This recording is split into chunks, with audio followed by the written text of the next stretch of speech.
Good evening, ladies and gentlemen. You are entering into the combat zone. I am Joe. He is Nick. And this is the place where the enemy only has four choices: bail out, give up, we surrender, and abandon ship. I thought I had it. I thought I was going to be able to do it properly tonight, but I guess I missed it. So there it is. Okay, we've got quite a lineup here tonight to talk about. A lot of pretty controversial issues. And Nick, say hi. Hello, I'm here. So and what do we want to talk on. about first there? Go ahead, and we've got those switches on the right way tonight. Good for you. Well, normally I would start off by talking about surviving Canada's Wonderland, but we'll save that for later. It was actually, you know what? It was a lot of fun. It was fun to watch the kids have fun. There was nothing there for me, really. I'm not that kind of guy. But so we'll spare you those gory details. I think we've got some pretty serious stuff we want to get into.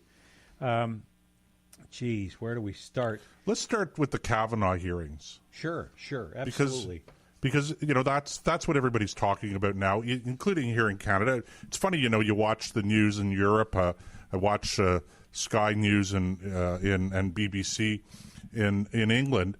And I don't know how important the Supreme Court of the United States is in these other countries, but judging from the kind of media attention that it gets, you'd think that it was critically important to the judicial system in these various countries. But even here in Canada, I mean, the amount of attention that the CBC, the Canadian Broadcasting Corporation, gives to what goes on in the States, I think is...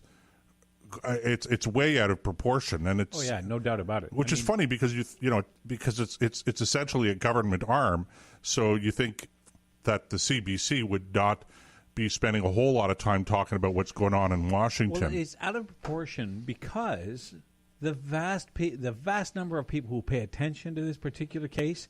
I mean, look, there's 315 million Americans, and I'll bet you half of them wouldn't know Judge Kavanaugh if they ran him over with their car, okay, and the other half and half of the remainder would like to, and the other half would, you get two camps there is what I'm trying to say. But if you look at the Western world, even in countries that aren't in the West, they focus on this stuff like a laser.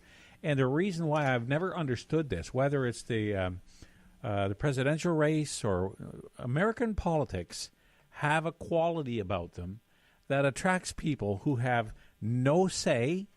They don't have any taxes that they pay there. Some do if they're expats living offshore, whatever, or if they have investments in the United States. Or I'm not sure how the tax code works, but there's a few that do. But the vast majority of us have nothing to say about this because we're not American. We don't vote in the States. We don't live in the States.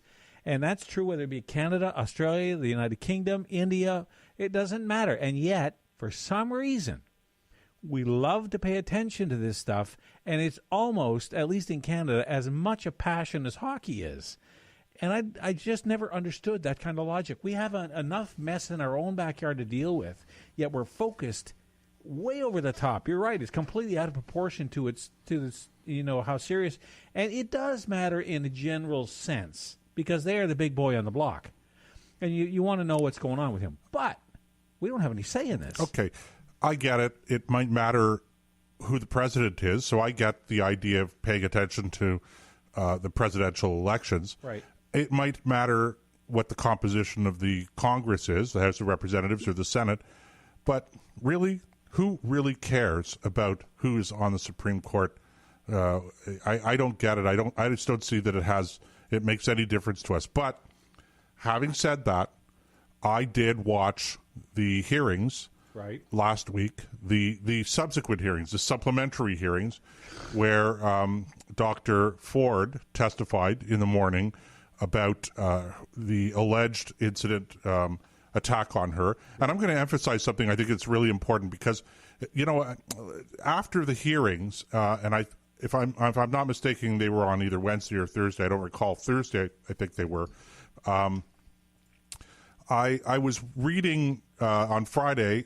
I was reading, and on the weekend, a number of news reports and hearing some of the senators talking when they were being scrummed outside of the hearing room, right, talking about sexual assault, rape, all of these things, and I just wanted to emphasize to begin with that there has not been an allegation of rape, and I guess in today's world, I don't want to diminish the idea of sexual assault by any stretch of the imagination, but when I hear what Judge Kavanaugh was being accused of, it's pretty clear to me. I don't want to say it's not that big a deal. Clearly, it's a big deal, but I really even am having trouble struggling from a purely intellectual point of view how you characterize what he did as an egregious sexual assault. The allegation is he got her on the bed, laid down on top of her, and tried to take her clothes off. Operative word here, tried. right. For whatever reason, he couldn't, didn't. And, okay, so that's a sexual assault. I get it. But, I think that there probably have to be some degrees of sexual assault. This isn't really what I wanted to talk about, except it's to make the observation, Nick, that the kinds of things that people were saying had no relation to the truth. It had no relation, and I'm not speaking about the truth about whether it happened or not, because we'll get into that in a minute. I'm talking about the truth of what was actually even said, right, black and white. What was the allegation? And the argument that somehow or other they were talking about the fact that, or the idea that he had raped somebody. I mean, I heard people say this man was a rapist. It's clear after the testimony that he actually did this. And I'm going, well, but he was never accused of rape. She never accused him of rape. So whether he did something or not, whatever happened 36 or 37 years ago, whatever, it wasn't rape. And in the context of 36 years ago, I would even say, for better or worse, in the context of 36 years ago, it wasn't even really a sexual assault. Now, today we would call it a sexual assault, and I think justifiably so. Right. But back then, probably not. Look, this is you're talking about the very early 1980s times, and I know this is old worn out saw. Times were different then, and I'm not excusing it under any circumstances. But at the same time, people had different attitudes, and they had different. And I guess what I'm trying to say is to keep it in historical context, because one of the things that is easy to do is for us to sit in judgment of things that happened in the past, and we forget the context of the world around them when it took place. There's a lot. I'll bet you there are thousands of people out there who, when they were teenagers, had too much to drink and did this and worse, who have gone on to be very respectable citizens in all kinds of different capacities. I mean, the other thing, the whole thing for me with this Kavanaugh thing, before we get into the more specific topic I think you want to talk about, I just don't find her story credible enough to recuse him from the bench. Is he perfect? No, he's not perfect. He's a human being. Did he do stupid things when he was a teenager? Well, you raise your hand if you didn't do something stupid when you were a teenager. I know I certainly did. I know almost nobody I can think of can say they came out of their teenage years without doing something stupid. Now, maybe not this. I mean, I never did anything like this, but I did plenty of stuff that was stupid. So it's just we've got to slow down. And the other thing, I was listening to Trey Gowdy today talk about this, and he said the thing about this, because now the FBI is involved, they're going to launch another. He said the FBI do not investigate this because it's a federal body. There's almost no federal sex assault charge cases. All they do is gather information. Well, there's no crime scene to well, clearly. Yeah, clearly this is political, because absolutely. If they really wanted a criminal investigation, they'd ask the Maryland police to investigate it as a crime. Absolutely. But now, I don't know if there's a statute of limitations in Maryland for sexual assault, but I know in most states there's no statute of limitations, but interestingly then you have a enough. double standard. Because if you look back at some of the other presidents, let's take, Wild Willie Clinton, and some of the things he was accused of, some of the things he actually did in the White House are far worse than anything Judge Kavanaugh has been accused of. and far more recent. And yet that was look at our own prime minister. Never mind Clinton. Look at our own prime minister. You know, well, men and women see things differently. No, you groped her. That's a sexual assault. If we had a standard of behavior and applied it evenly, I'd be a lot more comfortable with this. But we give passes to people based on who they are, not for what they've done or what they haven't done. And frankly, you know, now that you've mentioned it, not even so much who they are as what they are. If they're conservative or conservative leading, conservative oriented, then they don't get a pass. If they're left, if they're socialists, if they're liberals, at least liberal in the modern sense of the term, the contemporary sense of the term, they seem to get a pass. Not always, but they seem to. But, you know, this is the thing that I really disturbed me that I want to get into, because I think it touches on a very important principle that differentiates conservatives from liberals. Over the course of the hearings, and I don't recall which senator it was definitely a Democratic senator, was making comments about how Dr. Ford had come before the committee and spoken her truth. And that was the phrase he used repeatedly, several times. She spoke her truth. She was courageous. She came and she spoke her truth. So it wasn't, he didn't say she spoke the truth as she understood it. No. He said she spoke her truth. That's right. That's different than anybody else's. And that's a very deliberate phrase that you hear more often today than you used to, which actually was probably never. And it sort of feeds into this idea that truth is relative, that there is no such thing as objective truth. Now, I don't know what happened to Dr. Ford 36 or 37 years ago. Was she a credible witness? Was she not a credible witness? To me, I shrug my shoulders and say it's really not relevant. The point I'm making here, and this I found to be the most disturbing aspect of the whole circus on that day, was this idea that she spoke her truth. Now, I'm not taking anything away from her testimony. As I said, did something happen, not happen? I don't know. And there's no way that I'm going to know.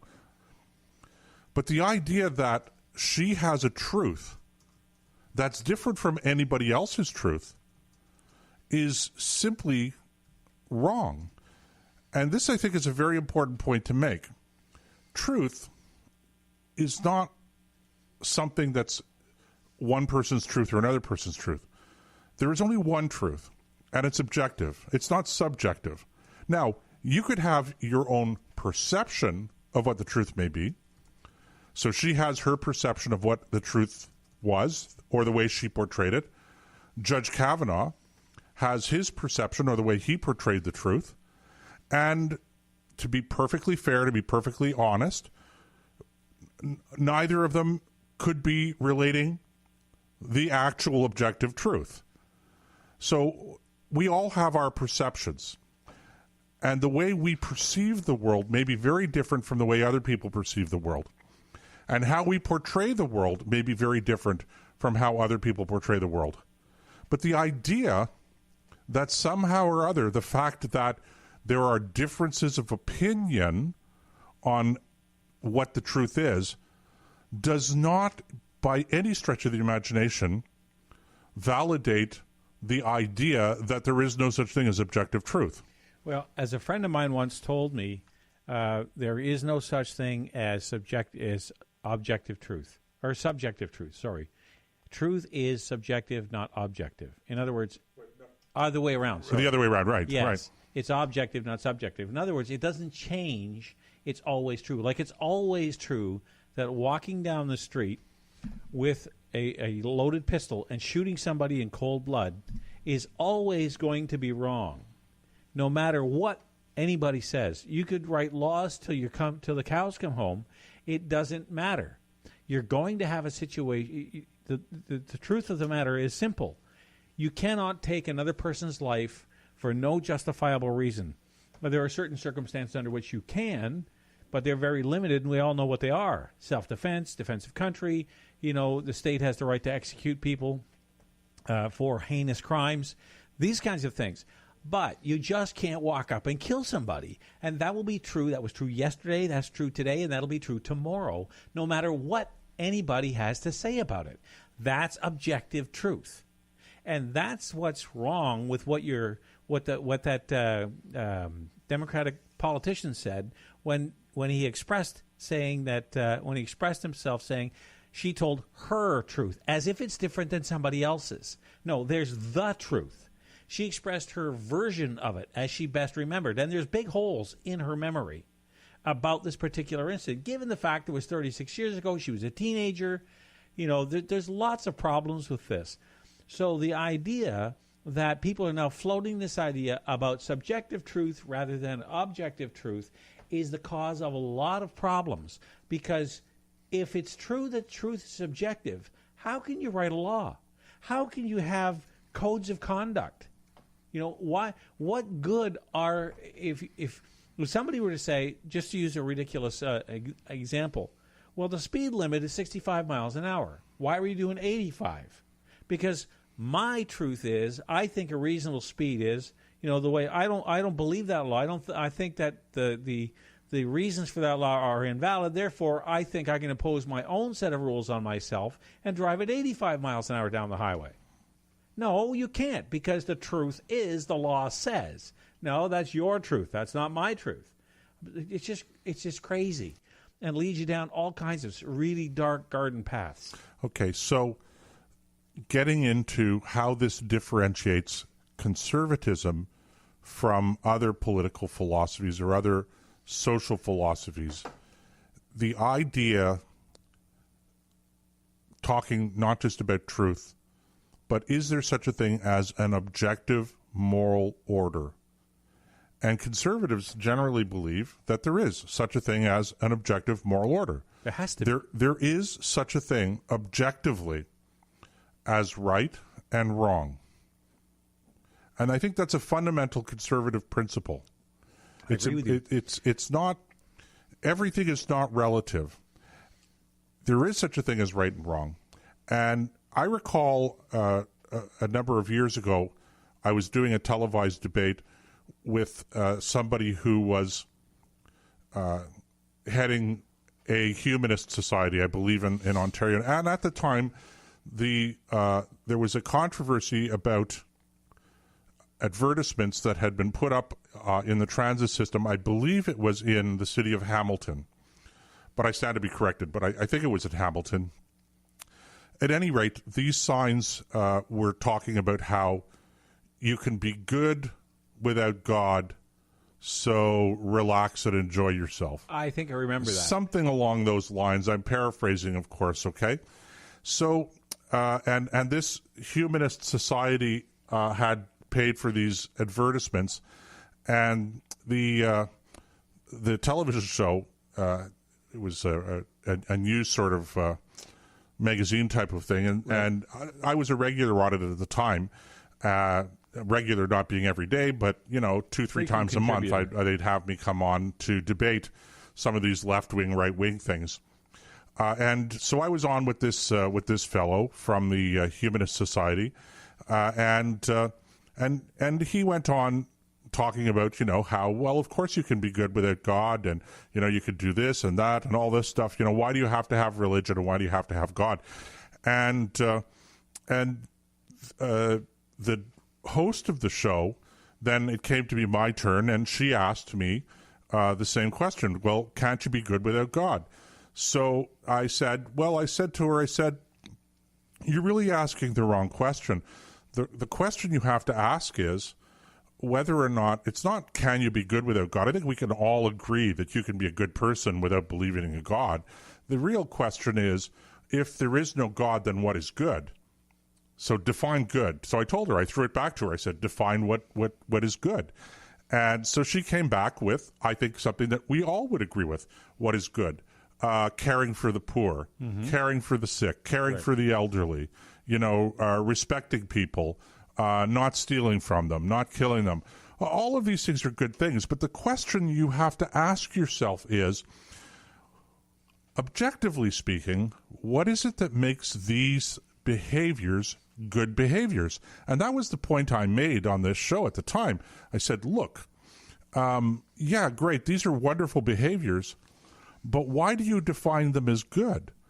Objectively, you're defining them as good because our culture already tells you that these are good, because we have a Judeo-Christian culture where you're living now off the capital of past generations where people actually did generally believe in God, and so they defined within our culture, it became accepted that these kinds of behaviors were good. But take God out of the equation. Take out of the equation the idea that there's an objective God or objective good or not. What do these things become? Don't steal. Why is not stealing a good thing? If I can define what good is, surely to goodness, if I'm a powerful person and I have the strength and I have the weapons and I have the capacity to do it, can't I make the definition of good for me would be to steal, to be able to steal and to be able to kill and to be able to bully people and all of this stuff. If it benefits me, why is it bad? Well, and more precisely, Nick, why is caring for disabled people a good thing? Subjectively, why is it a good thing? Objectively, of course it's a good thing. But you can't make an economic, scientific argument that it's good. It's a philosophical premise. It's good. We believe it's good because our society, our culture believes it's good. And that's living off of what I call the cultural, the moral capital of past generations. But if I'm just going to be, what's the word I'm looking for? Not libertarian, but utilitarian. If I'm going to be utilitarian in my approach to this, then I'm just going to say, well, it doesn't make sense for us to care for the mentally disabled or the physically disabled or anything like that. So why should we look after them? In fact, why should we keep them around at all? Why aren't we euthanizing them? Which, by the way, we're doing now in some cases. Okay, now that euthanasia is legal, the next step is euthanizing people who are judged to be not contributing fully to society.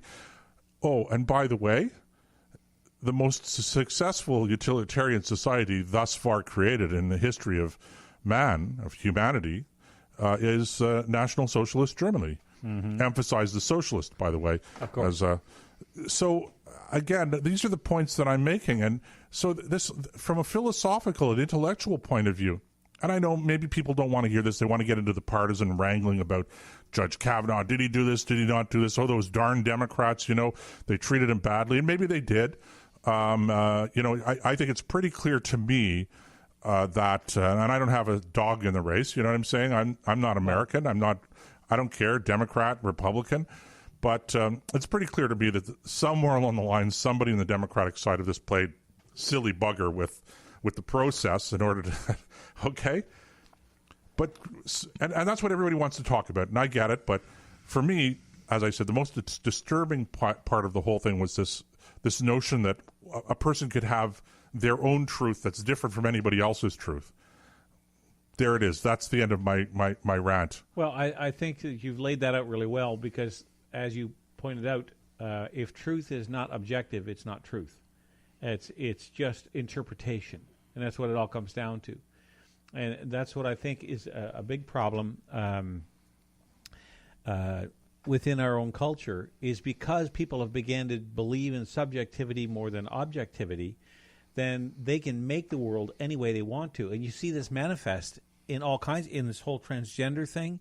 You see it in the way people treat each other, as far as, we're going to get into this later about, people who who do the most heinous crimes, murderers and so on, and how we respond to that, all those kinds of things, because there's just a change, a cultural shift that I don't think is healthy, that's leading us away from making sure that we keep Well, let me rephrase this. The way you keep an ordered society is to have societal norms and standards. Right, like a cultural consensus, I think is a good way to put it. Exactly. And they have to come from somewhere. They have to be agreed upon by the society at large. And for thousands of years, it's been based on religious beliefs. Now, that does not mean that everybody within that society has to be religious, go to church, and believe in God. That's one of the beautiful things about living in a Western culture is you don't have to. Nobody's going to force you to, okay? But you enjoy the benefits of that. Right, and while it's true that nobody's forcing you to be religious, it's not.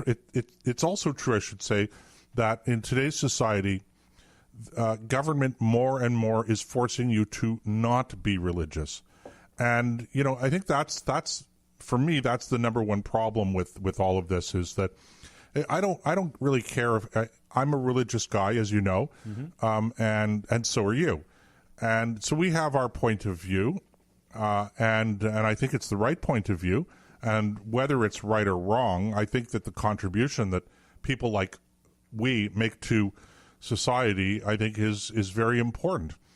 But more and more, I find that the government is finding ways to curtail our expression of religion, to suppress our religion. I mean, look at Trinity Western University, a world-class educational institution, whose law school graduates now, whose graduates from their law school are being told that they can't practice law because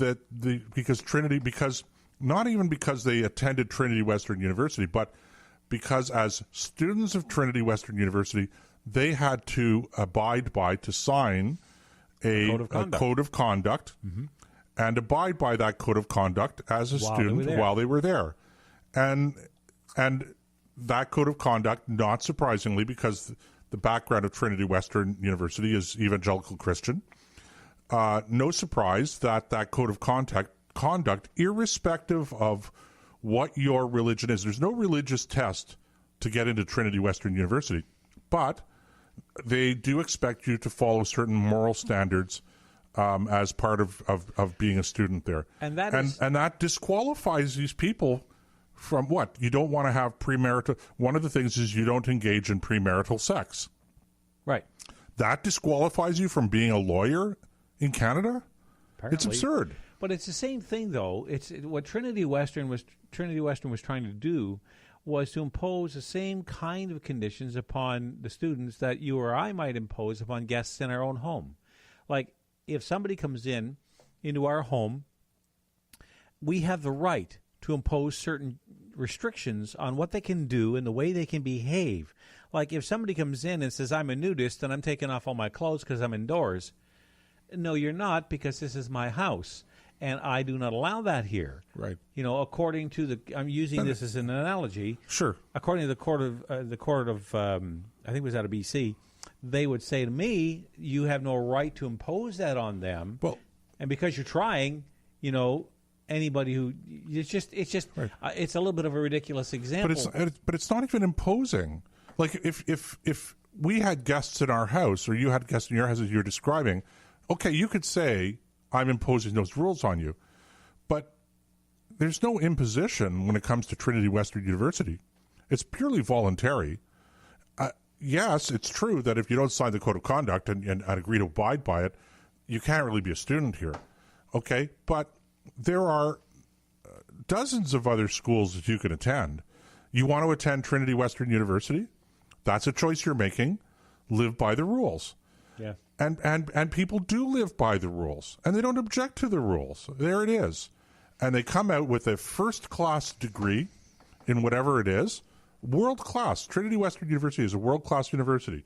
And as a consequence of them going, now they're being told that they can't practice whatever their profession is law. Another example of this is the idea of where Jordan Peterson is objecting to what the words he must use, not that he can't use, but he must use when dealing with certain groups of students. It's the same thing. We have the state imposing on us an amoral morality based on what's good for the state, not what's good for the citizen. Nick, we're going to have to take a break. Good segment. We'll be back in a couple of minutes.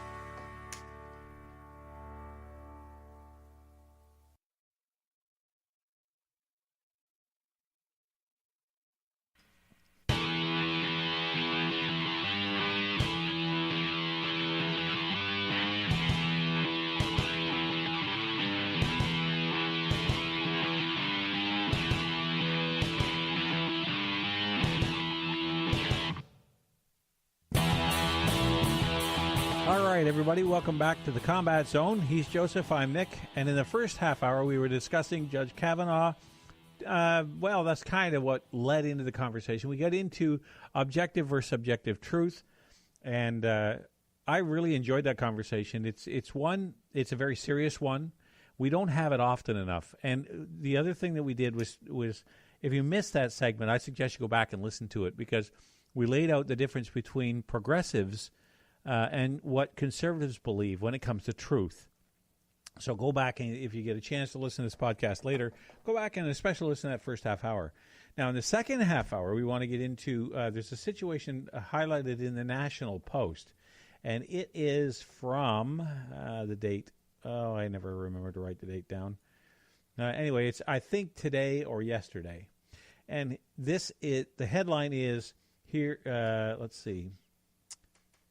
Here is a partial list of the brutal murderers that Canada has set free. Now, this whole area of discussion started with the McClintock case, where she was convicted of murder of an 8-year-old girl. Yeah, I think she pleaded guilty. I could be wrong about that, but I think she pleaded guilty.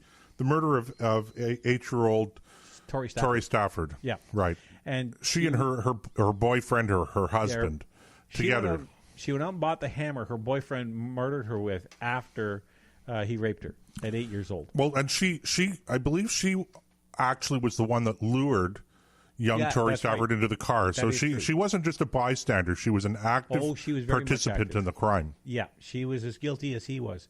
So anyway, she went off to this healing lodge out in Manitoba or Saskatchewan. Right, Saskatchewan. And minimum security place. And she was living in a way a lot of some of our low-income people, don't live, and had a kitchenette and a bachelor apartment. Yeah, well, not even a kitchenette, like a separate living room kitchen with an eat-in kitchen, living room, bedrooms. Yeah, she had a one-bedroom apartment. Essentially a one-bedroom apartment at taxpayers' expense. Of course. And this is where she's going through all of this Aboriginal healing stuff. Which by the way, as an aside, Nick, and I know we don't want to spend too much time on. We talked about this a lot last week. Right. So if you want to hear us ranting about this for 45 minutes or an hour or something like that, go back to last week's episode and play it, and you'll have a bit of fun, including listening to Tom Harris from the International Climate Change Coalition. He was very good. Yes, he was. Where was I going with this? I wanted to ask the question, interestingly enough, what if you are not Aboriginal by birth, but you decide that you want to adopt Aboriginal religion or spirituality? Shamanism. So, or whatever it is. So should you not be able to qualify then for spending your sentence in one of these Aboriginal healing lodges? It's a rhetorical question, because I actually think the answer is no. Of course not. But it just illustrates how foolish and silly the whole concept is of trying to, in your rush to respect Aboriginal culture or other cultures, you create these systems and these standards that are virtually unenforceable. Anyway, I that was puzzling me a little bit. I just wanted to get that in before the thing that really bothers me about this is double standard. Again, another double standard. We seem to be the country of them, where we have one set of laws for one group, but another set for another group. And if Lady Justice really is blind, how can that be? Because if you kill somebody, what difference does it make if they're native or white or black or yellow or green? Who cares? Right. You have taken a human being's life. Right. And you should stand before the courts and face the full fury of it if you're found guilty or, after your trial. If you had a fair trial, then if you're guilty, you go to the big house. And it doesn't matter what your background is. But the question is, in Canada, if they're going to send you to the big house, ultimately, how long do you end up staying there? That's a very good question. Now, to get back to this article, again, from the National Post. And you posted this on Facebook, right? I did post it on Facebook. I think I even posted it on Twitter. And posted on Facebook on the Combat Zone page. Okay, so it's there. But they give 21 examples, 21 of some of the most heinous people Canada's ever produced, and how they got out or have been treated with kid gloves. Now, I'm not going to recite them all, but I just scrolling down here. Let's see, Bill Nichols. This is just one example. At the tail end of a string of violent crimes in 1976, Bill Nichols murdered Calgary police officer Keith Harrison, a father of 2 teenage boys. Nichols was initially set to face the death penalty, but following federal abolition of capital punishment, he instead became the first Canadian to be convicted of first-degree murder and was handed a sentence without parole for 25 years. Nevertheless, under the faint hope clause, he was given day parole by 1993 and was on full parole by 1996. So this guy was supposed to be executed, but they changed the law, and he really was, what's the term, saved by the bell.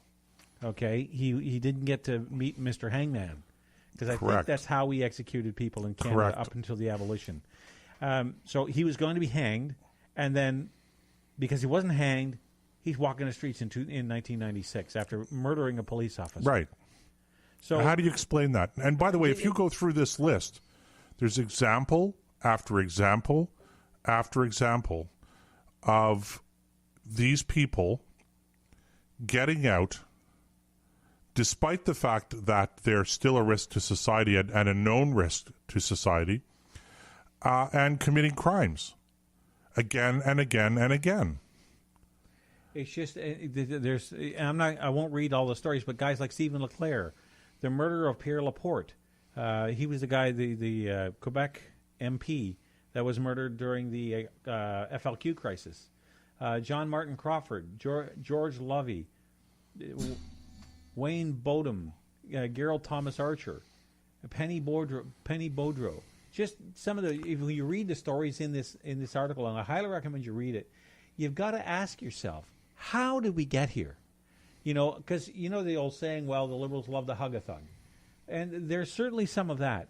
But part of it is because people in general have acquiesced to this. Because, when you see, it's not like you see them at the moment they commit the act with that, that rage or covered in blood or whatever it is. You see them in the courtroom in a suit and a tie. They're clean shaven. They look somewhat respectable, and a lot of times, I'm not saying that they should come in covered in gore, but it's just there's something about our judicial system. But more importantly, is why is it that the judiciary, who understands the consequences of these actions, doesn't make sure these people stay in jail for as long as our legal system will allow? Why do they give them parole? Why then you can talk about the parole board. How does the parole board sit there and listen to somebody say, "Oh, I'm converted. I'm not the same man," and the family is saying, "We want this guy kept in jail for the full sentence." They ignore the family, listen to the convict, and the next thing you know, he or she is out on the street again. It's an insult to the family, who are trying to put the past behind them. There's no justice involved because they don't serve their full sentence. And for all anybody knows, they're out there committing crimes all over again because they a lot of them put on an act. Some of them might change their ways, but the vast majority of them don't. And we have these repeat offenders over and over again. And here we sit now with at least 21 people, just as bad as McClintock, walking our streets again. Even worse, because some of these were serial murders. Yeah, some of them were cannibals. Remember, now, I don't know if they charged him with first-degree murder or whether they considered him criminally insane. The guy who was on the Greyhound bus right. Was a couple of years ago. He's in this article. He's one of the individuals. He's out now. and he's schizophrenic, and so he was not found to be criminally responsible. That's the word. He was incarcerated or institutionalized for a period, and now he's released and on medication. And I believe the family of the victim that he decapitated and started to eat, apparently, they objected to his being released on the grounds that what happens if he stops taking his medication. That's an exceptional case, though. It is. That's a case where there was a legitimate medical, and I'm not justifying the decision, but there was a discussion around whether or not there was a legitimate medical issue here, and whether or not you can keep people institutionalized if they're stable and they're taking their medication. That's a big question. It's an open question. It's an open debate in our society.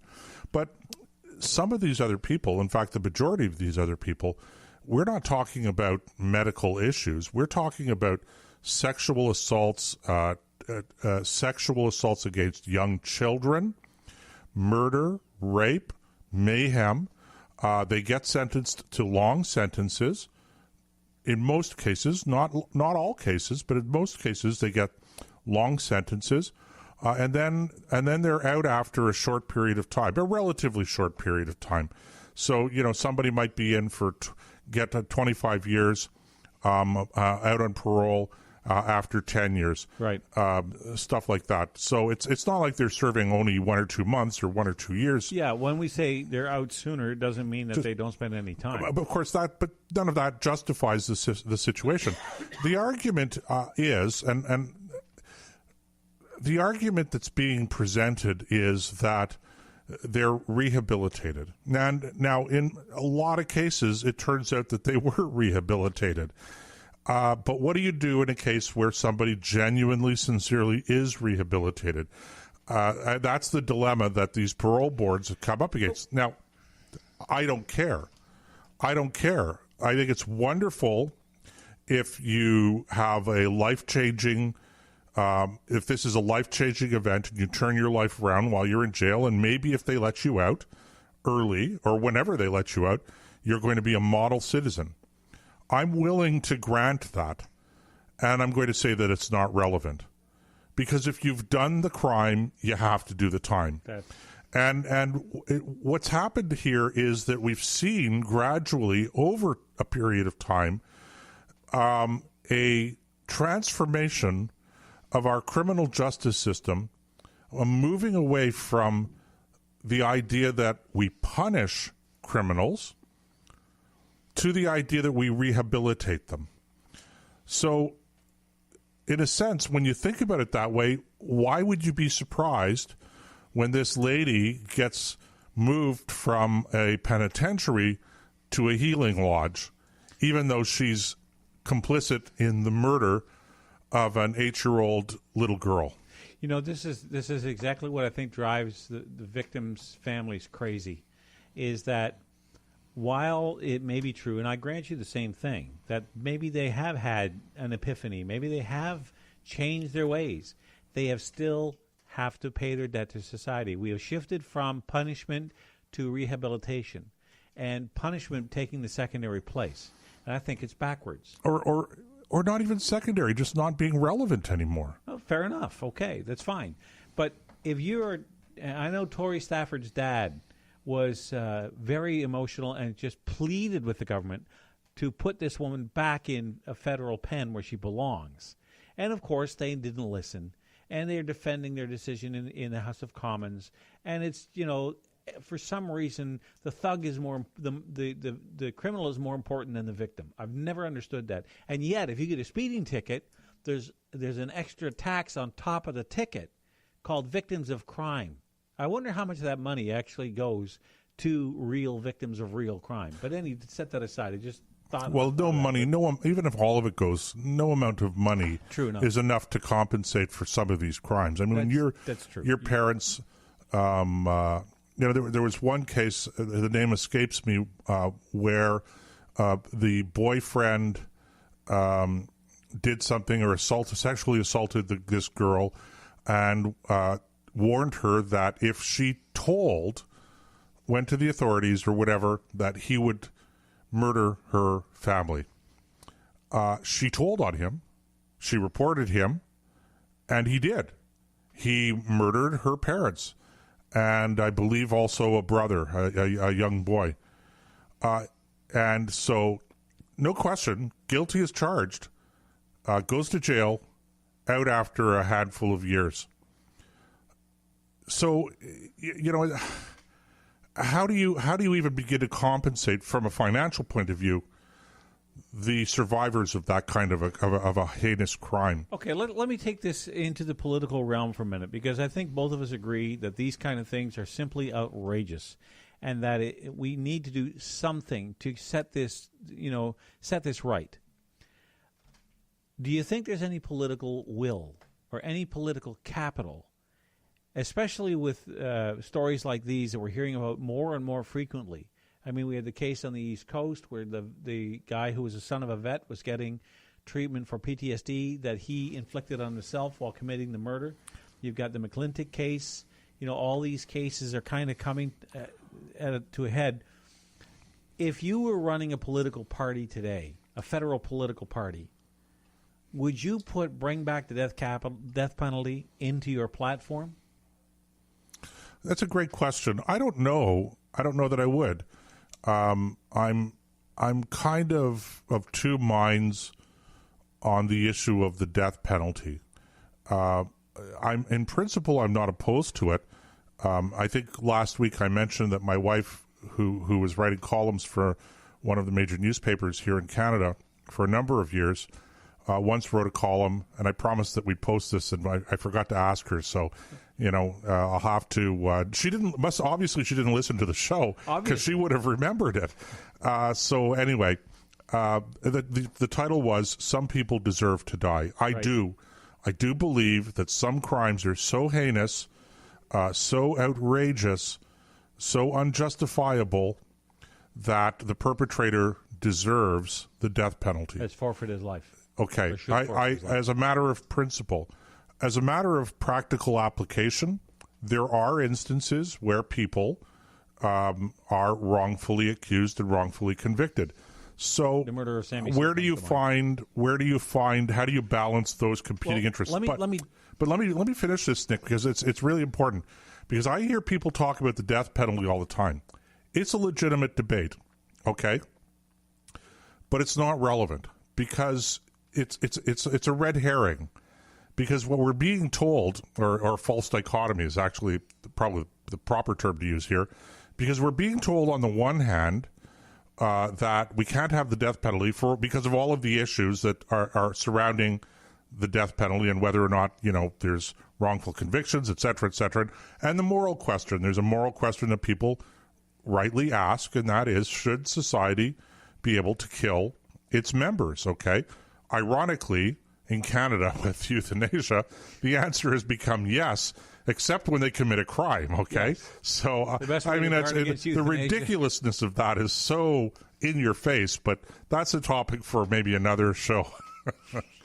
But on the one hand, you have the problem with the death penalty, and that's being used as an excuse for the nonsense that we see in letting people out of jail. So what I'm saying is this, okay? You don't want to put people to death. Okay, I get that. But surely to goodness then, the alternative is you give them a life sentence, and a life sentence means a life sentence. Until natural death. This is the thing that doesn't compute for me. Let me, because I'm of several minds on this as well. Maybe not exactly the same as yours. I get it about the fact that I would rather let 10 guilty men go. I think it was Voltaire who said, I'd rather let 10 guilty men go than convict one innocent man. I get that, okay? And that, from a moral point of view, makes a lot of sense. But with today's technology, the standard I would set, let me put it to you this way, is not beyond a reasonable doubt, but beyond a shadow of a doubt. If the individual confesses to the crime without coercion, okay, there would be very, very high standard, in other words, to impose the death penalty. Right. I think I generally agree with you. I think that if you set the standard high enough, that there is no doubt whatsoever. We know with absolute certainty. So that's beyond a reasonable doubt. That's what I mean. It has to be. It has to be that standard, beyond a reasonable doubt, because you're talking about not only the loss of one life, but now the loss of two, okay, or more, depending on, like, take the Las Vegas shooter, which was a year ago. Okay, had he lived, death row. I mean, you catch him in the act, that's another, that's not confession, but if you catch him, if the police take him down as he's shooting people, you don't really need, you're going to put him through the trial, but the outcome, I don't want to say is guaranteed, as long as he's found, that he was sane, that he was criminally responsible for his actions, and you remove that from the table. Somebody like that is someone that I would put to death.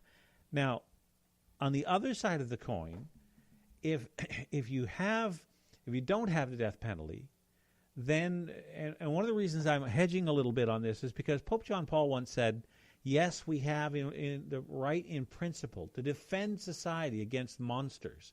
And these people in this article are all monsters, every single one of them. Okay, we have the right to take their life in defense of society. But with today's modern technology and prisons and so on, we can lock them away for the rest of their lives. We never do. But the problem is, we don't do that. And the third thing that bothers me about this is that even if we had the law, it's like, I don't want to put them on the same par at all, but we have an award in the military, in Canadian military, called the Victoria Cross. It's the highest award for gallantry in the world, the hardest to win. And we haven't awarded it since 1945.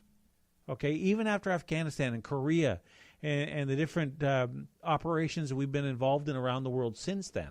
Not one Victoria Cross. So here's, when you go back to capital punishment, what good is having capital punishment on the books if you would never use it? And that's the other thing that I'm worried about, is especially with the judges, if they won't lock up a guy or people like this for 25 or 30 years, they're never going to give them the death penalty. So it's almost a moot point. Yeah, another element of this I think that has to be kept in mind as well, and that is that, there is a very strong desire in society for some justice system reforms to ensure that this kind of thing doesn't go on. And the previous Conservative government under Stephen Harper tried to deal with this by passing legislation imposing mandatory minimum sentences that were beyond what the minimum sentences were already for some of these crimes, because generally speaking, the criminal code does already impose minimum and maximum sentences for different crimes. And but what ended up happening was that activist left-wing judges in this country started ignoring the legislation and basically saying, we're not going to do what the government tells us to do. We are judges. We are perfectly capable of deciding what people ought to be, how they should be punished, what the scope and the severity of the punishment ought to be, and therefore we are going to ignore what the government is telling us. And that, I think, is a very serious problem as well. It's a very dangerous and unjustified encroachment of the judicial system, of the judiciary, on the prerogative of the legislative branch. Let me ask you this. In the last 5 minutes before the top of the hour, when we take our top of the hour break, setting the Kavanaugh debacle aside, do you think it's worth having a conversation around having judges at the, let's say, the Superior Court of Ontario level and above, elected instead of appointed? Well, that's a great question.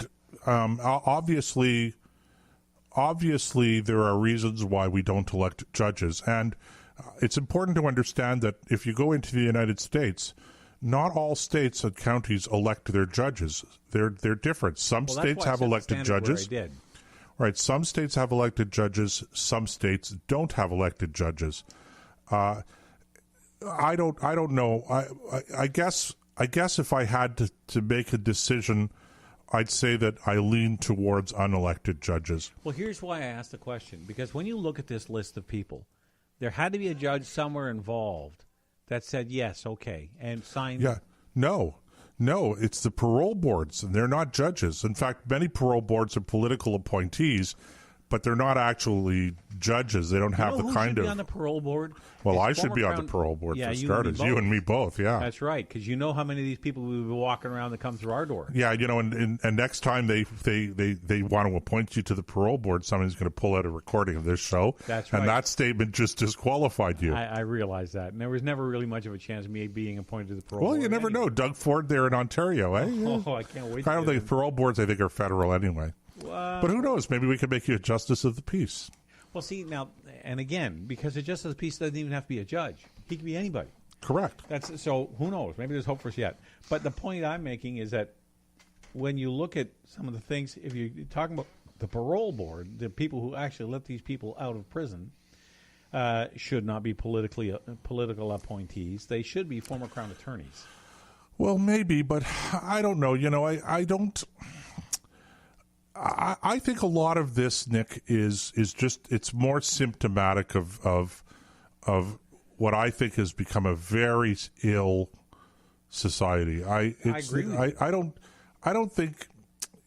I mean, I hear what you're saying. I guess my problem is that the pendulum then swings back the other way, and we end up having a situation where parole boards actually don't let people out. But I think actually the bigger question is not how the parole board is composed. I think the bigger question is whether or not there should be parole boards. Look, you're sentenced to 10 years in jail. Do your time.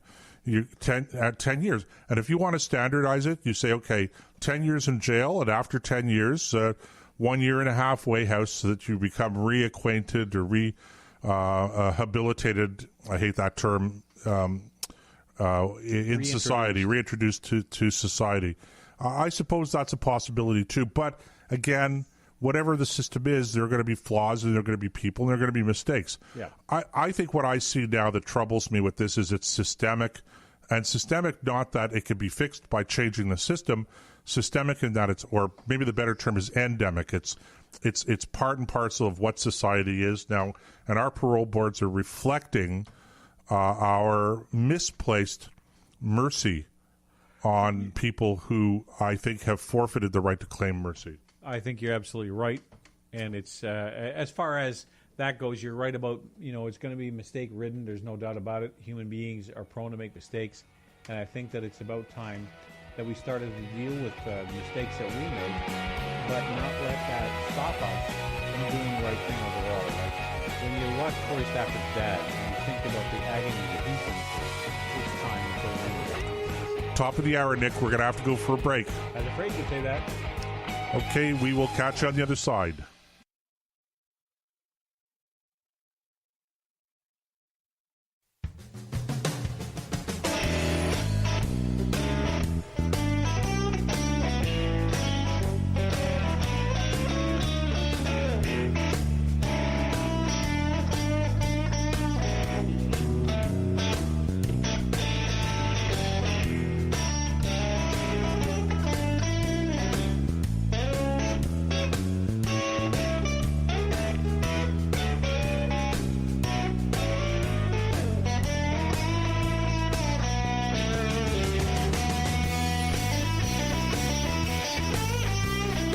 Okay, welcome back. Hour number 2 in the combat zone. I'm Joe, he's Nick, and I'm not going to try to give that those 4 things again because I'm just going to butcher them again, Nick. It's really simple. I know. Abandon ship, bail out, take cover, and we surrender. I just have to repeat that a few times, and it'll trickle off my tongue. There you go. Quite, just quite practice nicely. it on the way home tonight. I have to practice it on my if I can remember it on the way home tonight.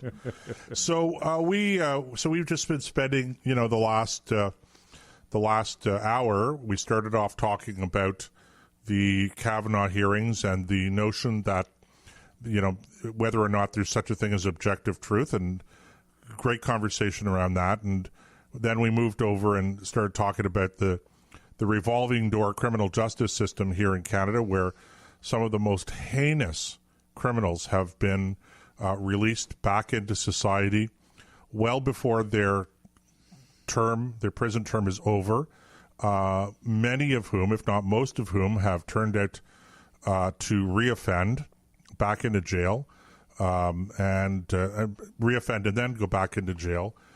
and the misplaced sympathy I think that society has for these people that fuels the idea that we're going to give them a second chance and a third chance, and how the criminal justice system has gone from being something where you hold people accountable for their bad behavior, where you punish them, if you will. And by the way, I've never really bought into the whole deterrent factor. I think if it deters crime, great, but that's not the issue for me. The issue for me is punishment and protecting society. Those are the issues for me.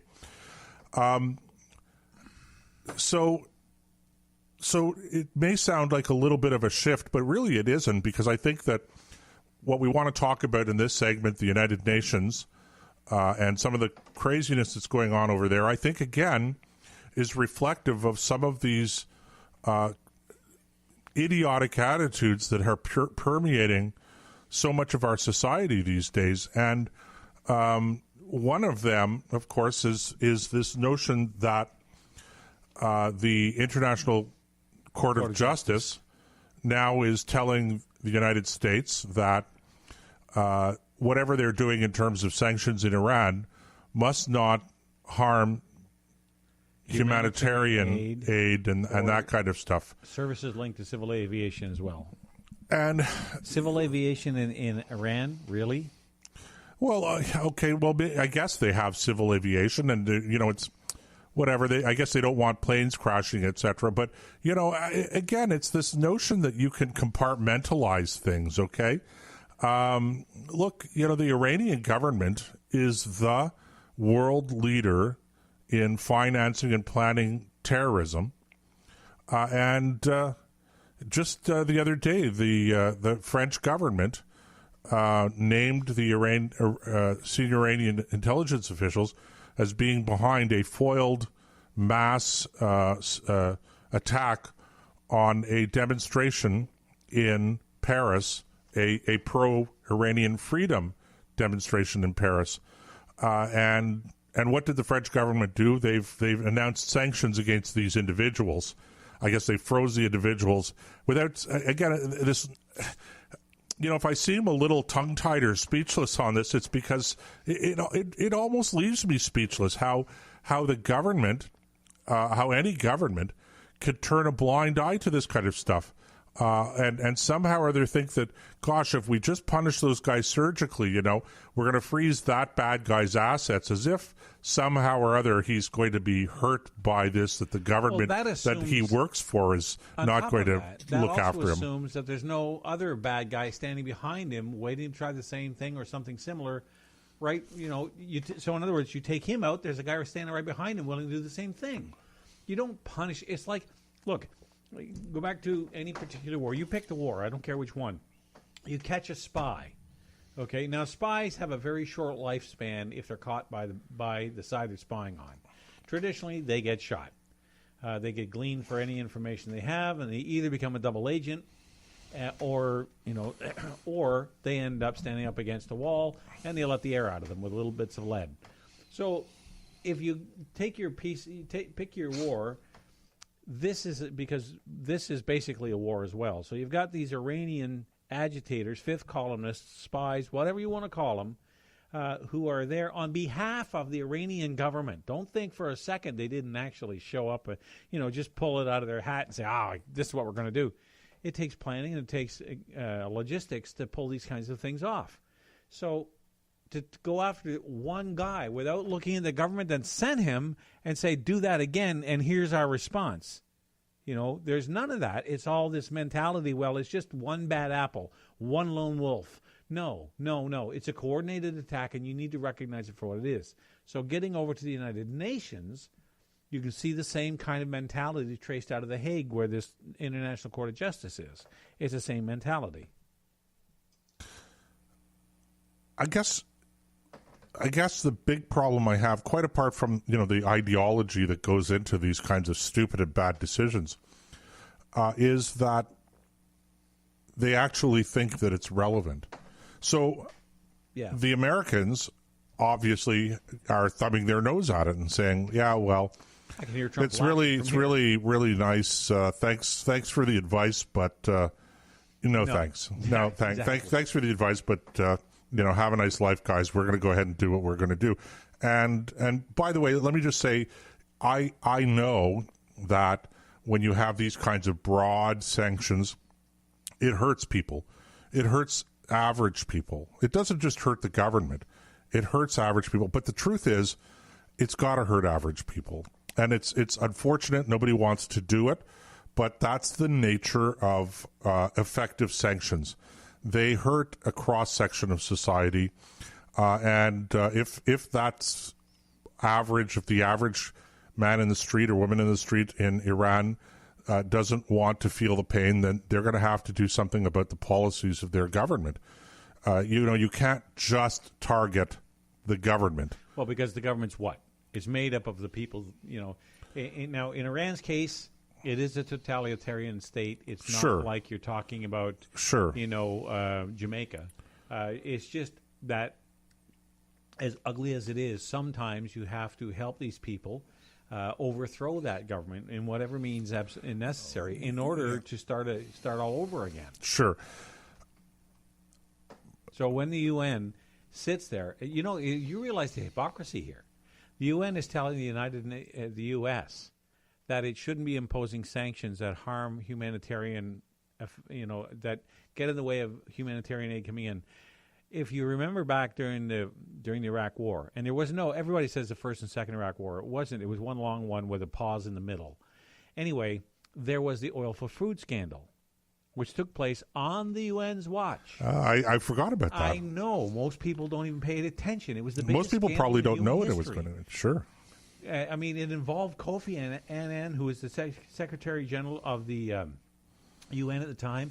Somehow his mother mysteriously fell down an elevator shaft and died. How that happened, nobody knows yet.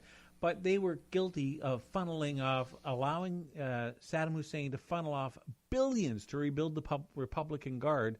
And that's what prolonged the war, because now he has something to fight with again, instead of going to humanitarian aid, which is what the whole program was designed for in the first place. So these guys are hypocrites of the first order. Well, okay, so I'm going to give them the benefit of the doubt.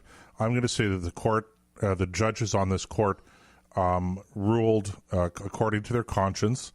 I'm not going to accuse them of being corrupt. I'm not going to accuse them of being in anybody's pocket. Let's take it at face value. I think one of the things about all of this is the presumptuousness of these courts and the decision, because nobody's going to follow the decision. And this is one of the problems with the United Nations, is that it's become so scandalously corrupt. And many of the decisions, and by the way, not all of UN agencies are that bad. There are some things, you talked about civil aviation. The International Civil Aviation Organization, which is based in Montreal, has done very good work in regulating the international air traffic system, which could function quite nicely on its own without the UN. But go ahead. Well, it's not. The point I'm making is you're right. It can, but it is a UN agency, and the World Health Agency is a UN agency. I'm not saying that they're efficient because they're the UN. I'm not saying that they have to be part of the UN to continue to act effectively, but I'm just using them as examples of a handful, very few UN departments or agencies that actually do some good work. So it's not universally corrupt and universally inefficient or ineffective, but generally speaking, it is. And so, then along comes this court of justice, and they make this decision, and the Americans go, well, yeah, that's a very interesting decision, but no, we're not going to follow it. Now, the outcry, such that there has been an outcry about this, is, those bad Americans not following the decisions of the Court of Justice. How could they possibly do that? It's another example of Americans just not following the rules. But the reality is that most countries don't follow the rules. First of all, it's not, when we talk about international law and we talk about the United Nations, we use terms like courts and law and all of this stuff, assuming that it's somehow or other very analogous to what goes on domestically, where you have a court and you have an enforcement mechanism and everybody respects the rule of law for the most part. And if they don't, well, you could get thrown in jail. When it comes to international law, that really doesn't happen. They've been struggling with it a little bit with the with some of the war crimes trials that have gone on in the last decade or so, and trying to make this kind of thing more similar to what you would have domestically. But generally speaking, people just don't follow this idea of international law in the same way. It's the same thing with the International Court of Justice. It's not a court like a Canadian court is or like an American court is. We follow the decisions based on our agreement to follow the decisions of these courts. And it's not just the International Court of Justice. There are a number of treaties that we've signed that have enforcement and adjudication mechanisms built into the treaty. And by signing the treaty, we agree to abide by the orders of these tribunals. Well, a trade organization would be one. Okay. Another one, although I don't know if the World Trade Organization is per se part of the United Nations, but World Trade Organization would be a good example of an organization that people agree to participate in. Here in North America, we had NAFTA, which has been, in the news lately, obviously with the renegotiations, etc. Well, NAFTA, the three countries that signed the North American Free Trade Agreement, Canada, the United States, and Mexico, as part of that agreement, had a tribunal that would hear disputes and rule on the disputes, and all three countries agreed in the treaty to abide by those decisions. Right. You could withdraw from any treaty, or you could ignore the treaty altogether. And I was part in a peripheral way of a case a number of years ago that had to do with funding for Jewish day schools, because in the province of Ontario, everybody, irrespective of where you send your children to school, pays into their taxes. They fund the education system. But if you opt out of the public education system and you send your children to a private school, even if you're sending your children to a private school that you have to send your children to a private school for religious reasons or for other reasons, you bear the burden of the cost, and you can't claim that back against the taxes that you're paying for education. Right. So there was a case that was actually brought before the United Nations Human Rights Commission or Committee, which is different from the one that you see in Geneva, and the committee heard the case, and the plaintiff was a fellow I know, and I don't want to mention his name, in Toronto, and he brought his case before this group, and his argument was that the difference in treatment violated the terms of that treaty, which Canada is a signatory to, the International Convention on Political and Civil Rights. I think it's the exact name. It's something like that. Right. So anyway, to make a long story short, the Canadian government was the defendant in the case. The judges, the panel, heard the evidence from both sides and ruled against the government of Canada, and said, look, we understand that this may be provincial jurisdiction, but you have to do what you can do in order to mitigate this problem. So what was the response by the government of Canada? Well, they just said, yeah, okay, no. No, we're not doing that. And to this day, that's an order that this tribunal made.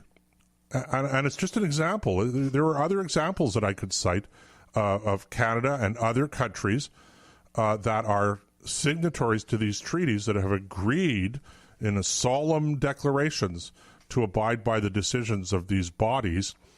And they generally do, including the United States, as long as it doesn't interfere with whatever their domestic policy is. But then when it does, and the government of the day will go, yeah, the shrug of shoulders, go, no, we don't have to do that. We're not going to do it. And what are they get? What are you going to get kicked out of the United Nations? And so it's a bit of a farce. It's really a hypocrisy. So, it's another example of how ineffective the United Nations is in enforcing its own rules. And let me just get this off my chest. Thank goodness. Yeah, amen to that. Okay, thank goodness they're ineffective in enforcing their own rules. It begs the question, why are we involved in the first place? Okay, I understand what Churchill's vision was back in 1948 when he helped found the United Nations. It was a place for countries to come together to stop wars. In essence, that's what, because he didn't want to see, he'd been through 2 world wars in his lifetime. He knew all about, probably as well as any man alive, what the horrors of war looked like, both from personal up-close experience in World War I and from the strategic point of view in World War II. Churchill served in the trenches in World War I. That's why that's with the Irish Fusiliers, as a matter of fact. He was a lieutenant. Colonel, Lieutenant Colonel. I thought he started out as He was a battalion commander. Oh, was he? Yeah. He was the First Lord of the Admiralty, which is a cabinet position. He was an elected member of Parliament. The Navy, in other words. And he ran the Navy. And resigned after Gallipoli. He resigned. Didn't resign his seat, but he was forced out of office, out of the Navy, and decided then to enlist. Of course, he was an Army officer already. That was what his trade was, if you will. When he he's fought in the Boer War too. But he was an Army officer. He was. When he got out of school, he went to Sandhurst, which is Great Britain's RMC, Royal Military College, or West Point, if you will. Graduated from there and spent a number of years as an officer in the British Army. And he served in India, served in Afghanistan, served in South Africa. Although in South Africa, he actually, by that time, he was just writing. He was a journalist, so he sort of moved out of the army, but served in the Sudan, in Egypt, in Central Africa, Central East Africa. Well, we're getting off topic a little bit, but you're quite right. He did. The vision he had for the United Nations was built on the ashes of the League of Nations, and he wanted a place where countries could come together and solve their differences without having to draw the sword, or collect the notion of collective security, where free democratic countries, presumably democratic countries, could band together and force and respond militarily, if necessary, effectively against aggression. Well, that's where the Korean War came from. Yes, best example. Yep. And that was very soon after the United Nations was formed. You know what's funny about that particular war, and I know it's off topic, we'll get back to the topic at hand in a second, but on the one side, the head of the Security Council at the time was the Russians, and so they were communist. And on the head of the northern forces in Korea was the Chinese communists. So he had communists fighting on both sides of that war. Is it any wonder it ended as a stalemate? So anyway, that's just a little aside. However, back to the United Nations, I would prefer to leave the United Nations altogether and start, because I believe in what Churchill wanted to do. I believe that he had a very noble cause. The problem is that when you start giving moral equivalency to tin pot dictators with modern Western secular societies, you completely water down any authority you have. You certainly, you give them equal moral ground, and they don't deserve it. You know, when you, I would like to see a league of democratic countries rather than have a League of Nations, and set the standard so that to participate in this new league, you would have several benchmarks you have to hit. You have to have a functioning legal system.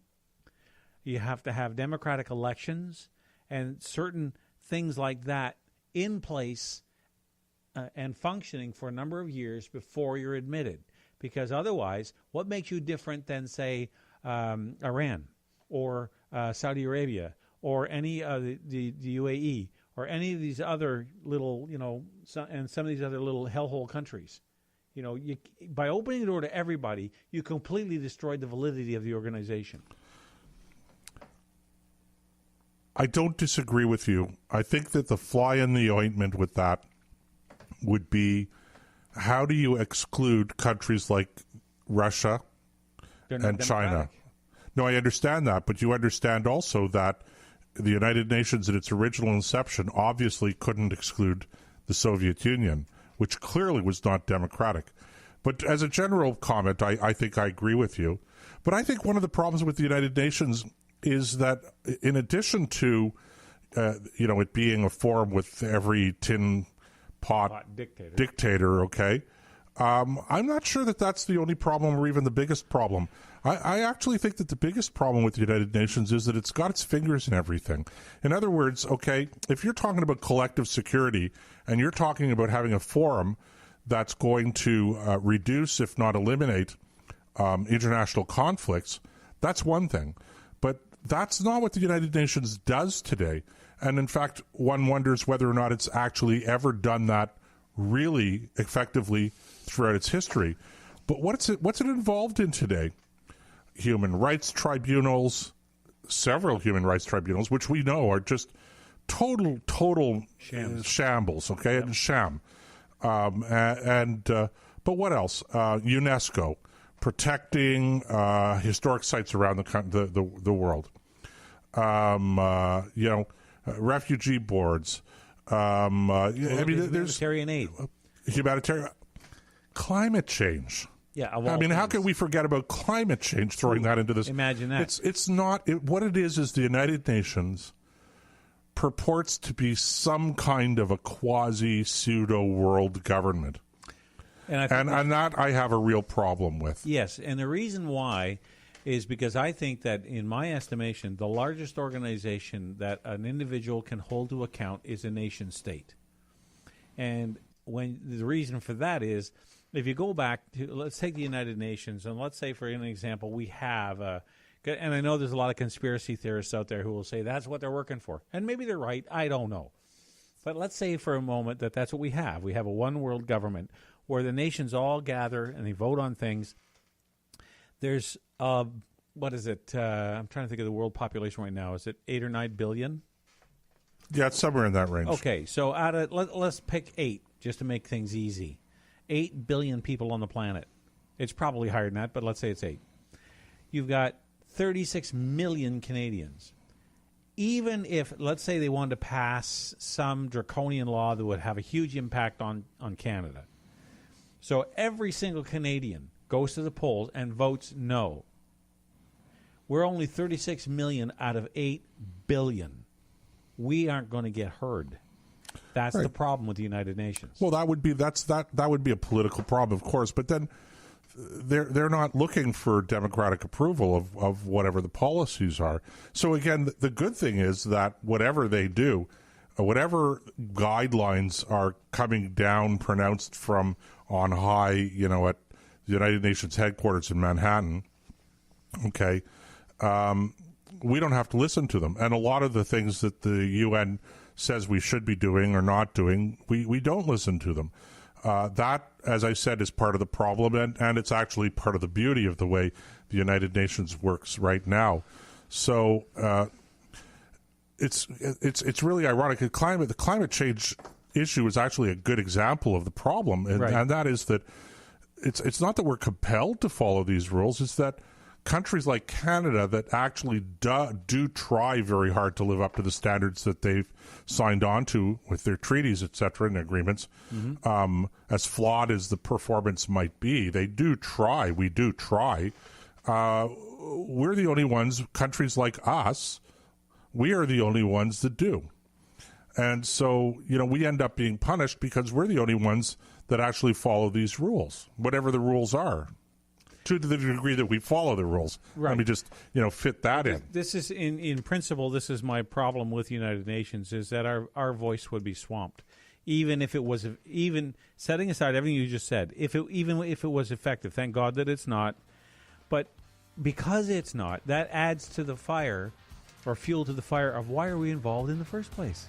If it's not effective, what are we doing there? Fair question.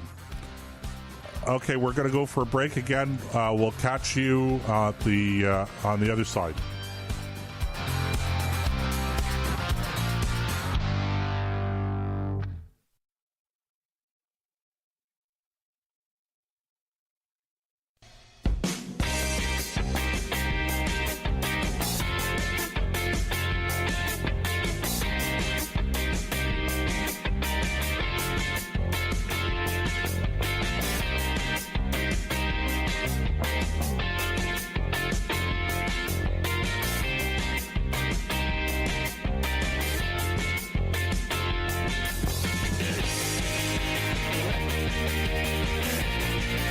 Okay, welcome to Back to the Combat Zone, folks. I'm Nick. He's Joseph. We're your co-hosts for the Combat Zone. We've been having quite a time tonight talking about some really substantive issues. We just got done chewing up and spitting out the UN. And if you missed that segment, make sure you go back into the podcast and catch it, because there's, at least we like to think, there was a lot of meat on those bones. The other thing we want to shift over to is there's a new, Doug Ford has come out. And you know what? Premier of Ontario. He is. And Ontario, Canada. Canada, yes. I got Conservative Premier of Ontario. Yes. More or less. Well, it's more than less. He's, because I know you. We'll see. Yes, but you know what? Because you challenged me once and said, well, how is he making government smaller? And you said, what's he doing to reduce the size of government? Well, the answer is nothing yet, but he has also, here's what he has done. On top of getting rid of the Green Energy Act, he's getting rid of the e-test program, which means you don't have to pay, this whole e-test thing. And for those of you not living in Ontario, we have a program here where cars have to have their emissions tested electronically by plugging into a computer on your dash to see if a brand new car will actually pass this test, which is meaningless. It's nothing but a cash grab, and has been a complete joke since it was put into place. It doesn't do anything for the environment. All it does is add another layer of difficulty in owning a new car. So he's gotten rid of that. Now he wants to talk about getting rid of Bill C-148, which is the labor laws bill. Maybe we'll discuss that next week. I don't know if we'll get time to get into it tonight, where he's going to roll back some of the changes made in desperation by the Wynne government just before the election to try to win the lefty vote. He's also, with his tax subsidies, which is where we're going now, he's getting rid of the taxpayer-funded subsidies to political parties based on their vote count. And that's kind of where I want to go with this, because he may not be conservative in the way that you and I, but he is doing things and helping drive down the cost of the government on the back of people, which to me is a very conservative thing to do. He's going to save about this year the parties would get about $12 million of taxpayer money based on their vote counts. Next year, if he pursues this, and so far his record is that what he says is what he does, then he'll save us about $12 million or even more. So we'll have to see how that pans out. But I like this idea, because the idea that just because you can't raise, and Joseph, I know you'll have a lot, and I'm going to give you some time to explain some of the inner workings of campaign finance and that kind of thing that you're far more intimately aware of than I am. But from a taxpayer's point of view, if you cannot coerce, maybe coerce. Convince is probably a better word. Convince people in the general public that your party is worth supporting with a 10 or 20 or 50 or $200 or $500 donation, then why should this taxpayer come along and subsidize that? If you can't put together a good enough platform to attract people to support you, then you don't deserve it. You should not be able to raise money just because you ran in the last election. Okay, so I agree. I'm completely against the idea of taxpayers subsidizing political parties. And I'm talking about direct subsidies. Interesting question, should political contributions be tax deductible, which is an indirect subsidy? That's not what we're talking about, but it's an interesting question. The issue about eliminating the subsidy, the direct subsidy, which we had for a few years federally as well, and then the conservative government under Stephen Harper killed it, and good for them for doing it. But I think we've talked about this before, many, many weeks ago, Nick, and that is that, look, it costs money to run a political party. And I know that sounds terrible the way I just phrased it, okay? But let's understand what a political party's function is. A political party's function is to come up with a policy platform, to develop that platform, and then to market the platform, communicate it to the general public, and the public is either going to support it in a general election or it's not going to support it. Right. That's what democracy is. And like it or not, democracy costs money. And the whole idea of the direct taxpayer subsidy to political parties based on their vote total in the previous election was that there was a lot of outcry about donations to the Liberal Party, actually it was at the time. I don't recall the exact amounts, but the rules were that, you could charge a certain amount of money for tickets and to a dinner, and that was part of the fundraising. And there were some times when cabinet ministers would go or the premier would go to these dinners, and it was represented by many people in the media and some people in the general public as buying votes. That you were pay to play or whatever you call it. Okay, and I'm the first person to say, what, the optics of this don't look so good. But if you take a couple of steps back and you look at the amount of money that we're talking about, you're talking about $4,000, $5,000, not even that much. I think that way. I don't think it was as much as $5,000, but you're really talking about very little money. Look, I believe in campaign spending limits. I believe in campaign political finance limits. I believe in limits on donations, contribution limits. I believe in all of those things. I think those are good things.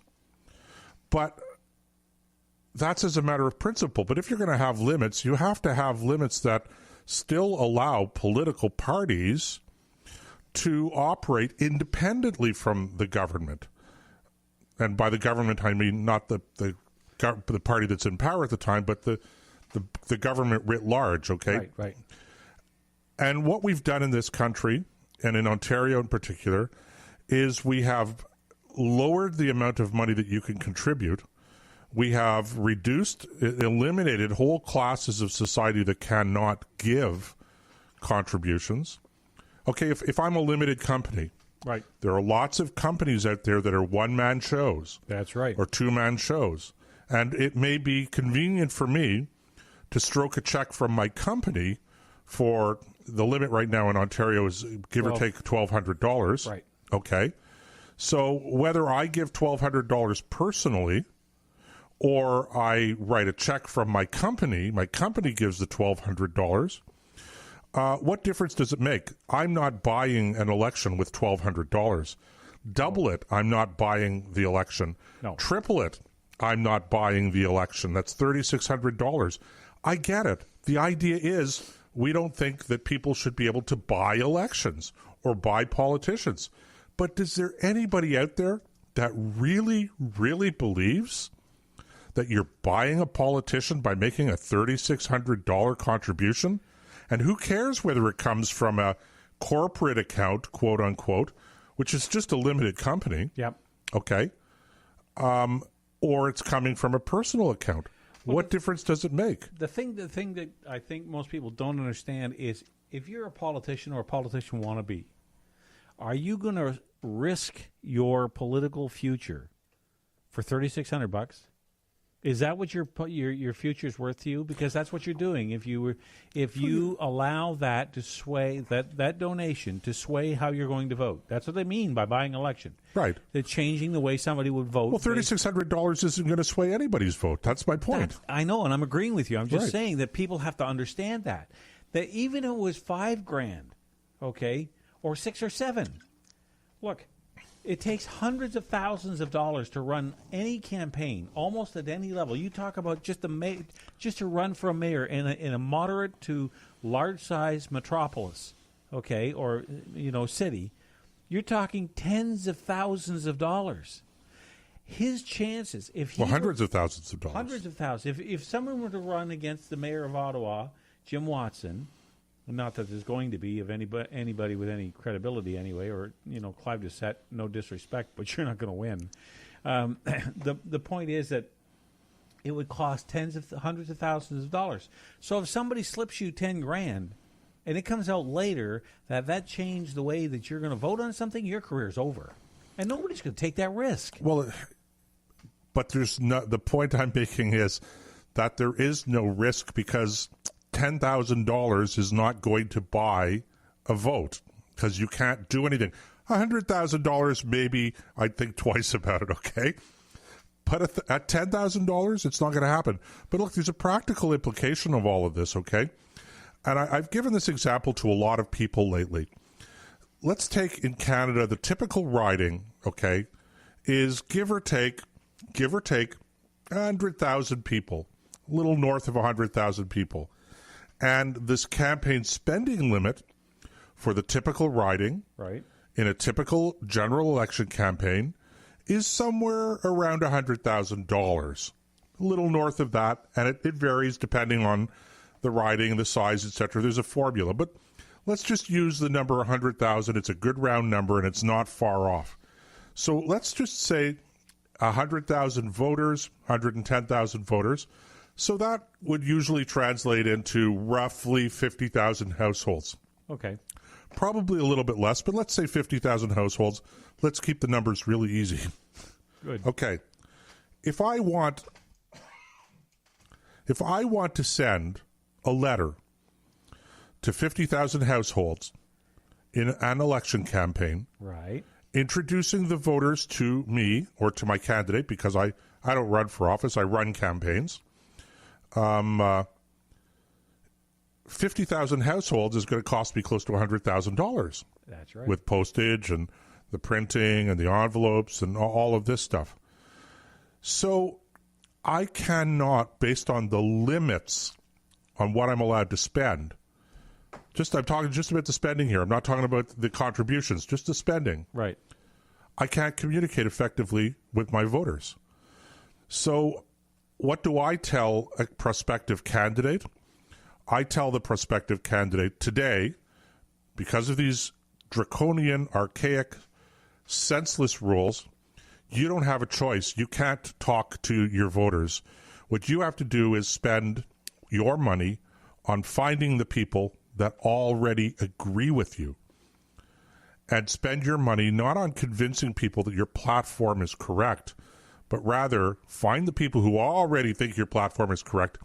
Don't bother talking to anybody else, and just rile them up and get them motivated so that they get to the polls and vote. Get out the vote, yeah. In other words, the spending limits that we have in this country right now are so low that they are actually inducing the kind of mindless partisanship that everybody hates. So what I'm saying is double the spending limit, treble the spending limit, okay? Because it costs money to be able to talk to people. And if I have, instead of $100,000, I have $300,000, believe me, I'm going to spend time with my candidate talking about going out and talking to people a little bit more, talking to the people who don't agree with you, the people who are genuinely interested in what the platforms are, that want to meet you, etc. All of that costs money, Nick. And what we've done is we're starving our democracy of the funds that are necessary to operate as a democracy. And so the game that politicians have been playing lately, in which they did in Ontario, and now they're talking about reversing under Doug Ford, is that they put in these draconian contribution limits and spending limits, okay? And they all know, the politicians all know, that you can't operate effectively with these limits. So they pass legislation that force the taxpayers, where they get this subsidy from taxpayers. And then federally, they did the same thing federally. Thank goodness that the Conservatives under Stephen Harper ditched that idea. But what they did not do is they did not go back to being more liberal, if I could use that term, on spending contributions, which brings me to the other side of this, and that is that, okay, let people contribute. Okay? You know, you're not going to find 1 million people to give you $10. So I get it. I understand. You should have contribution limits as well. But contribution limits of federally, it's going to be $1,600 in 2019. $1,600 I'm allowed to give to a candidate. $1,600 I'm allowed to give to a political party. Well, I think what a lot of people hear when they hear that, and a lot of people would say, "Well, holy smokes, $1,500 is a lot of money for me. I couldn't afford that." I understand that, but there are a lot of people out there that want to write a check for $3,000. Right. And the point I'm making here is, I understand that we want to have contribution limits, and the reason we want to have contribution limits is not to level the playing field; it's to prevent people from buying elections, from buying your vote. That's the reason we do it, okay? So does anybody out there really believe that anybody is going to buy anybody's vote by raising the limit from $1,500 to $3,000 federally? Or from $1,200 to $2,400 provincially? A lot of the ones who do believe it don't know much about the process, and they don't understand how much money it takes to run an effective campaign at any level. But again, sorry, let me just interrupt, Nick. I just want to make sure that we're clear. That's the contribution limit controversy, what I would call a controversy, right, is separate from the spending issue. Okay? So even if you have a $100,000 spending limit or whatever it is right now, let's not change the spending limit. Okay. I'm still saying you should have a higher contribution limit. The two are only very loosely related. There are two very clear and separate issues here. One is we should allow as much spending as is reasonable in order to effectively communicate with voters, because that, after all, is what democracy in elections is all about, number one. And number two, irrespective of that, we should be allowing people to contribute more than what they're being told they're allowed to contribute now. Because what they're allowed to contribute now is just, it's peanuts. It's nothing. Now, I know there's people out there that's a lot of money. I get it. Yeah, but you're talking in general. But again, what I'm saying is, let's say you raise the contribution limit to $10,000. Does anybody really believe that somebody is going to buy an election by making a $10,000 contribution? It's absurd. And you're quite right. And again, the reason they get away with it is because so many people, and not that they're just, I was going to say ignorant of the process. I think that people in general, they are, but it's not because they're stupid. It's no, of course not. They're not stupid. They just don't know. That's what ignorant means. They don't know. I get it. And they're jaded about the system. And every time, there's a lot of people that both you and I know that there's no point talking politics with, because as soon as you do, they go, oh, they're all the same. They're all crooks. And you know the sad part is there are certainly some that fit that category. But I would never want to change places with my member of parliament. No, very few fit that category. Of course. The vast majority, over the course of my life, I have crossed swords with many, many, many politicians with whom I disagree profoundly on philosophy, on policy, etc. But very rarely do I come across a politician who is not sincere in their desire to do the best for the country and the best thing for their constituents. We disagree maybe about how that is best accomplished. Right. But generally speaking, by far and away, most of the politicians I come across are not bad apples. I challenge anybody to take any politician's calendar and just look at it. Now, we all make fun of some of the local politicians and how they go to a letter opening. And I'm thinking of a particular mayor who sometimes attends 4 or 5 functions a day. But you know what? He keeps getting reelected. But the point is that let's take any particular, let's talk MPs on the federal level or in the states, congressmen, or, because it doesn't matter what country you're in. If you're in a position of authority, people want to talk to you. If they think you can help them with their problems, they want your attention. So your days get gobbled up. The amount of legwork that these people do, and again, it's not about philosophy. It's about simply the logistics of being an elected representative of the people. Yeah. They work harder than a lot of other people that I know. They put in long hours, and whether or not they do it right, it's not the point. The fact is they've thrown their hat into the ring and work like dogs. Yeah. Listen, I very much dislike when people talk about members of Parliament going back to their constituencies and that this is regarded as being on holiday. That somehow or other members of Parliament are only working when they're in Ottawa attending Parliament when Parliament is in session. That's not most of the work that members of Parliament do is back in their constituencies. And it's hard work and it's long hours. In a way, the worst thing to ever happen to politics was televised debates out of the House of Commons or out of different legislatures. Yeah, I've heard that, sure. Because what happens is, first of all, then the MPs or the elected body starts to get into grandstanding, everybody thinking they're Churchill, right? So they put on this big act, and you watch them, and they're like a bunch of trained seals. Like, if the leader of their party's up, the rest of them are all sitting behind him, nodding vigorously and applauding like crazy, and hooting and hollering, and all of it's for the TV camera. I watch Pierre Poilievre, and he's brilliant. When he gets into those debates, he's really very good. He just tears the other team apart. The funny thing is, I have to tell you, Nick, that televising debates and question period in particular has to a very large degree calmed people down.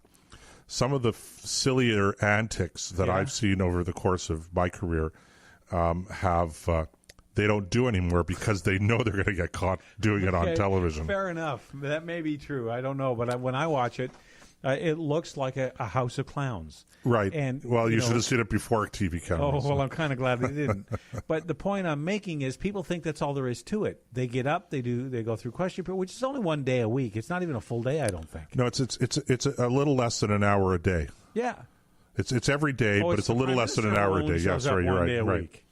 Okay, so for an hour a day, 5 days a week, while the Parliament's, but in the rest of the time, they're in committees. They're talking to constituents over the phone. Right. There's answering emails. They're doing all the things that are required of them.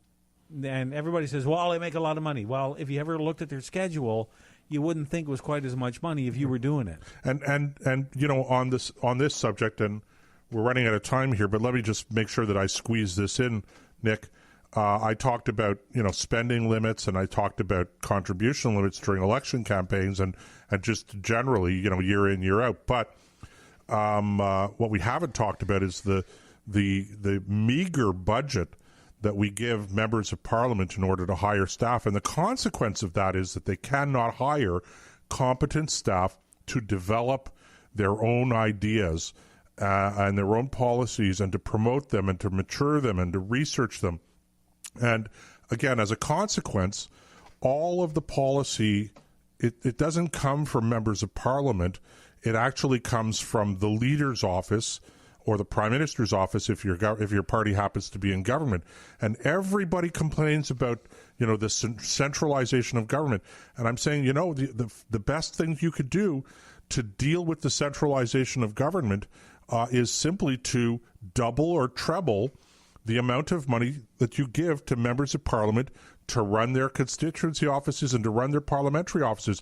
Let them go out and hire serious people so that they can develop their own ideas and present them to their caucus colleagues and come up with plans. We are in our desire to save democracy and strengthen it, we're killing it. Okay, so let me just wrap this up in the last minute or so we have before the break. So what you're saying is you like cutting the subsidy for votes, but you'd like to see some liberalization of spending limits or contribution limits, I should say, and that in general the best way to deal with shoddy legislation is to allow MPs to hire competent researchers and competent policy people to put together well thought out and vetted policy ideas to bring to the party so that they can put together a reasonable platform and bring that to the people. Precisely. That wasn't all that. You summed it up pretty good, Nick. Right. I think we should have you run for office. Oh, don't. And by the way, I'm too outspoken on this stuff. That's why I never run for office.